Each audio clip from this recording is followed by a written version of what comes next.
సప్తమ అధ్యాయము జ్ఞాన విజ్ఞాన యోగము శ్లోకం 25. నాహం ప్రకాశః సర్వస్య యోగమాయా సమావృతః మూఢోయం నాభిజానాతి లోకో మామజమవ్యయం. తెలుగు తాత్పర్యం: నేను యోగమాయ ద్వారా కప్పబడి ఉన్నందున అందరికీ స్పష్టంగా కనిపించను. అజ్ఞానులు నా నిత్య స్వరూపాన్ని గ్రహించలేరు. హిందీ तात्पर्य: मैं अपनी योग माया से आच्छादित हूँ, इसलिए सभी मुझे नहीं पहचान पाते. अज्ञानी लोग मेरे जन्म रहित स्वरूप को नहीं जानते. English meaning: I am not manifest to everyone, being veiled by divine illusion. The deluded don't recognize me as unborn and eternal. సప్తమ అధ్యాయము జ్ఞాన విజ్ఞాన యోగము శ్లోకం 26.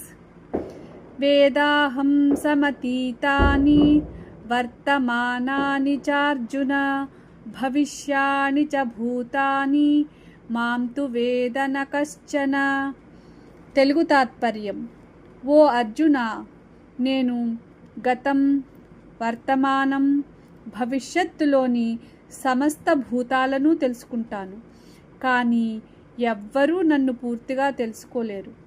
హిందీ తాత్పర్యం: हे अर्जुन, मैं भूत, वर्तमान और भविष्य के सभी प्राणियों को जानता हूँ, लेकिन मुझे कोई पूर्णतः नहीं जानता.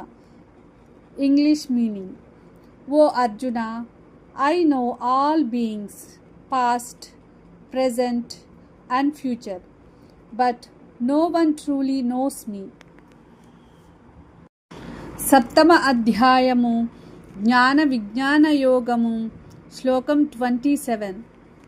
ఇచ్ఛాద్వేష సముత్థేన ద్వంద్వమోహేన భారత సర్వభూతాని సమ్మోహం సర్గే యాంతి పరం తప. తెలుగు తాత్పర్యం: ఇష్ట అనిష్టాల వల్ల కలిగే మోహం కారణంగా అన్ని జీవులు జన్మ సమయంలోనే మాయలో పడతారు. హిందీ तात्पर्य: हे भरतवंशी, इच्छा और द्वेष से उत्पन्न मोह के कारण सभी जीव जन्म लेते ही भ्रम में पड़ जाते हैं. English meaning: due to delusion caused by desire and hatred, all beings fall into illusion at birth.